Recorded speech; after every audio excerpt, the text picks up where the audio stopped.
All right, guys. So I'm working on the R1M, and we're taking this bike from basically a stock bike, and then I'm having a company down here in Southern California, Attack Performance, who they run all the Moto America bikes for Yamaha. Well, a lot of them, not all of them.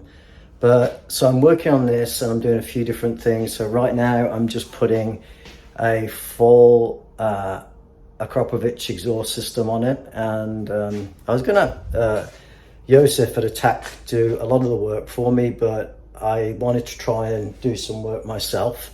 So I started with this header, this full Akra pipe.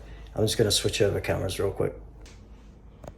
So those are the stock parts. You've probably seen a ton of videos with people taking these off, but that was super easy getting it off. That wasn't a problem at all. And then I did watch a couple of videos on YouTube of people that have done this before, and so that was really helpful. But I want to tell you about a couple of things if you're installing one of these pipes on your R1. This is a 2021 R1M, but I think the model years are the same from 2020 or maybe 2019 on.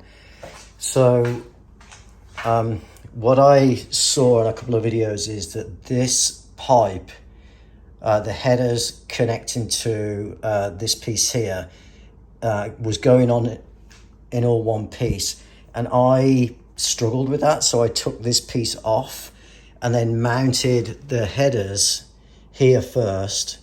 And you got to follow the instructions. You only want to hand tighten these, and then you mount the headers up into these collars. Sorry, the focus is not great on my camera. Anyway, and then the other thing you want to do obviously is drop that oil cooler. So drop that and then put a piece of cardboard or something on front of it, because you will damage it if you don't do that. So anyway, like I said, I put these on first, and then I tried putting that on, and that is, you don't want to do that. That is, you just can't do it, because the tolerances between the oil pan and the exhaust are really tight. You can't really see it here very well, but if you're trying to install one of these yourselves, you'll definitely see or experience what I mean by that. So Akropovich definitely do a really nice job on the fit. It's obviously, it's, you know, all custom made for this bike, and so the tolerances are really close. But then what I had to do was take all of the springs off of the collars, take the whole thing off again, get it on the toolbox over there, put it back together, and then put it back in, which I was able to get it in there well, I'm not going to say it was easy. It was not easy. So I had some of these springs pop off here, some in the middle, and so you have to kind of be a little bit strategic about getting those springs on in the middle first versus the outside ones, because the spring puller is, you know, you're going to need that. And then I used this Motion Pro spring puller, which is not great. I'm going to be honest. This bend situation here, but I think more than that, I think the thickness of the hook is really difficult to get out of the spring once you pull it down onto the holder that the spring goes on. So anyway, not sure that I would recommend the Motion Pro spring puller. I've used a few others, but I've never done a job like this, so it's probably a little bit unfair of me to not recommend it. So you guys let me know what you think in the comments. But yeah, so look, I got it on. My advice is assemble the headers and the mid pipe. Make sure these are on together, and then mount it up top. Another pro tip I have is this particular flange, when I got the exhaust, was really difficult to get off. They're supposed to be really easy to get off. It wasn't. It literally took me like an hour to get that off.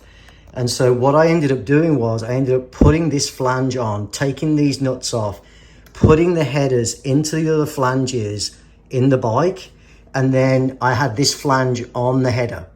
So the three over there were already on, and so the headers went straight in. This one I had to have the flange off, then put the header into the exhaust outlet, and then just tighten it a different way. Anyway, so if you have one of these that are tight, you might have to do something like that. So that's what I did there.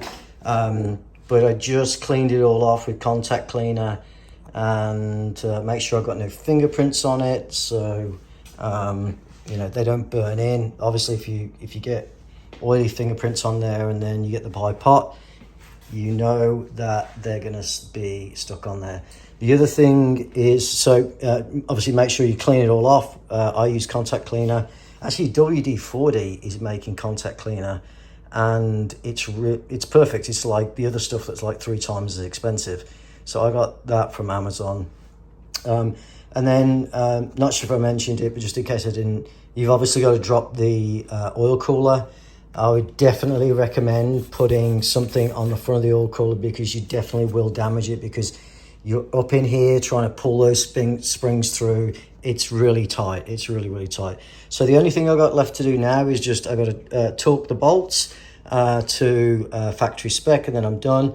And then I've just got to put the last piece on, the silencer, which it won't be very silent because it doesn't have a baffle in it. And then I've got to put the O2 sensors on, but these might come out because I'm having a GYTR race ECU fitted, which I believe you are not required to run the O2 sensors. So anyway, that's it. I am finished for the night, and looks pretty good.